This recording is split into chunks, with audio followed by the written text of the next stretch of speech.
What Fred Vasseur just said about Lewis Hamilton is, without exaggeration, explosive. In a sport where every word from a team boss is dissected and analyzed, this was not a random comment or a polite corporate response. No, this was a full-scale reality check. A public admission that pulls back the curtain on one of the most high-profile moves in Formula One history. Because with just a few carefully chosen words, the Ferrari boss shattered the fairy tale narrative that many fans believed, that Lewis Hamilton, a 7-time world champion with over 100 career wins, could simply arrive in Maranello, slip into the famous red suit, and immediately return the Scuderia to glory. Instead, Vasseur has dropped a bombshell that completely changes the way we view the entire season. He openly admitted that both he and Ferrari underestimated the size of the mountain they were asking Hamilton to climb. And that's a shocking confession when you think about who we're talking about. Probably the best driver of his generation, a man who has overcome every challenge thrown at him over 2 decades in the sport. But here's the thing, Hamilton hasn't spent those 20 years jumping from team to team. He's lived within a familiar and perfectly tuned ecosystem. First at McLaren, then at Mercedes, with the same engine philosophy, the same processes, the same culture. He knew that world by heart.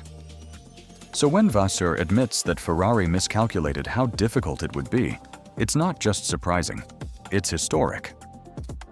Team bosses rarely acknowledge mistakes in public, let alone one of this caliber. That's why this statement has shaken not only Ferrari, but the entire F1 paddock. And believe me, you're going to want to hear every detail, because what Vasseur revealed goes far beyond a simple, "we thought it would be easier." It's about Hamilton's difficulties in adapting, Ferrari's development philosophy, and how this could influence not only the rest of 2025, but also the huge rule changes coming in 2026. Ferrari's struggle to integrate Lewis Hamilton has become one of the most intriguing stories in Formula One this season, and Vasseur's confession finally reveals the extent of those difficulties. Behind the glossy press photos of Hamilton in red and the marketing messages about shared ambition and building something special, there is a much more complex reality. One where adaptation, engineering, and expectations are colliding in ways that no one fully anticipated. The first layer of the problem is that Hamilton is not just changing cars, he is changing his philosophy. The SF25 does not behave like anything he has driven in the last 2 decades. At Mercedes, even in seasons when the car was not championship winning, there was a certain predictability in its handling, a set of characteristics that Hamilton and his engineers knew how to work with. At Maranello, he has encountered a machine that demands pinpoint precision and reacts badly to the slightest setup error. It's a brutal learning curve when every Grand Prix weekend is already a high-speed chess game in itself. Then there is the human factor. The working culture at Ferrari is unique, deeply rooted in Italian heritage and the emotional pulse of the tifosi. Decisions are made at a different pace, communication flows differently, and the pressure comes not only from the stopwatch, but also from the headlines that flood the national newspapers as soon as something goes wrong. For a driver accustomed to the controlled corporate environment of Mercedes, this is like learning a new language while the whole world is watching.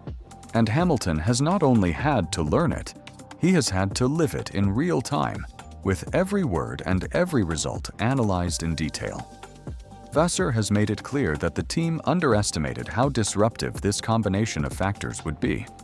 They thought Hamilton's experience would allow him to shorten the adaptation process, that his instincts would bridge the gap between familiarity and a completely different engineering philosophy.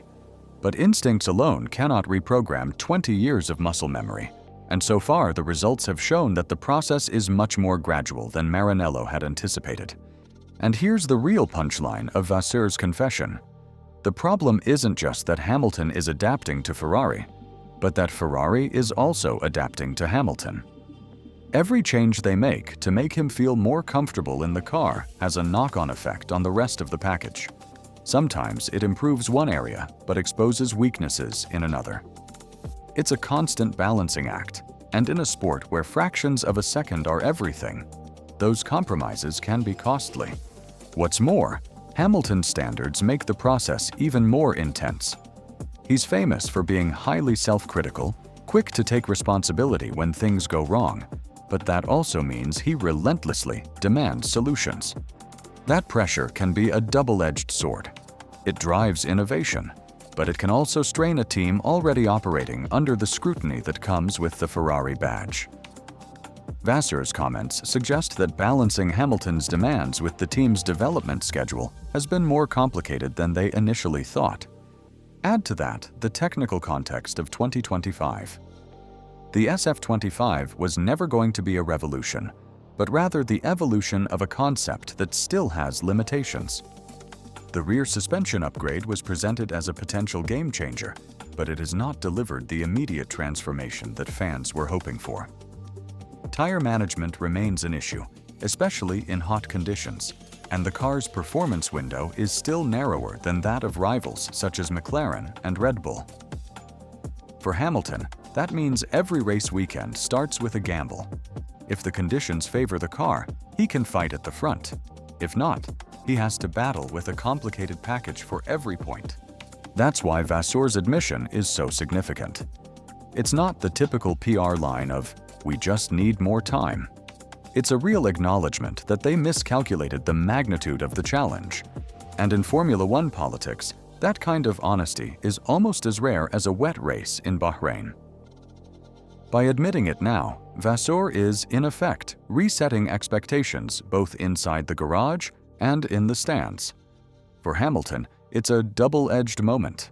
On the one hand, it confirms that his struggles are not solely his responsibility. The team shares the burden.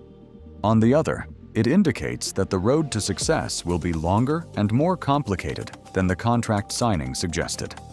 That can be frustrating for a driver accustomed to winning, but it can also be a dangerous scenario for his rivals, because if there is one thing Hamilton thrives on, it is turning adversity into fuel. And this is where the true scale of the opportunity becomes apparent. What may appear from the outside to be a season of frustration could, in reality, be a meticulous data-gathering mission. Every weekend Hamilton spends taming the SF25. Every meeting where his feedback clashes with the car's current capabilities builds a library of information that Ferrari simply could not have obtained without this challenge. In effect, they are testing not only the car, but the operational DNA of the team. The timing could be crucial. The 2026 regulations are not a simple tweak. They are a total reset of the competitive landscape of Formula One. Smaller, lighter cars, radically different aerodynamics, active aero instead of DRS, a 50-50 split between internal combustion and electric power that will force every team to rethink how they design, develop, and compete.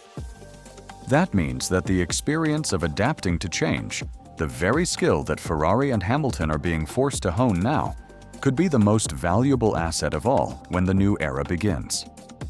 It is also a time that demands confidence, and that is perhaps the hardest currency to earn in F1. Hamilton must believe that Ferrari will give him a car that matches his ambitions, and Ferrari must believe that Hamilton's relentless pursuit of perfection will carry them forward, rather than breaking them under pressure. These months of painful learning could be exactly what forges the deep, unbreakable bond that has fueled the most dominant eras in Formula One history. If they succeed, the reward could be seismic. Imagine the symbolism. Hamilton, the driver many considered past his prime, leading Ferrari under new regulations and dethroning the dynasties that have ruled the sport for more than a decade. For the Tifosi, it wouldn't just be a championship, it would be redemption, a vindication of their faith and the ultimate answer to those who doubted them. For Hamilton, it would be the final chapter of his career, written in scarlet, not as a quiet retirement, but as a triumphant declaration that he can win anywhere, with anyone, and under any conditions. That's why Vasseur's words carry so much weight. They're not just a post-race confession or a moment of sincerity.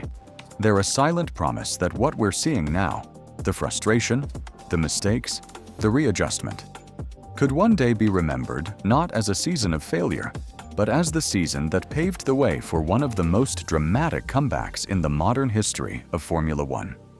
And if that happens, this underestimation will not only be forgiven, it will be the very reason the comeback was possible.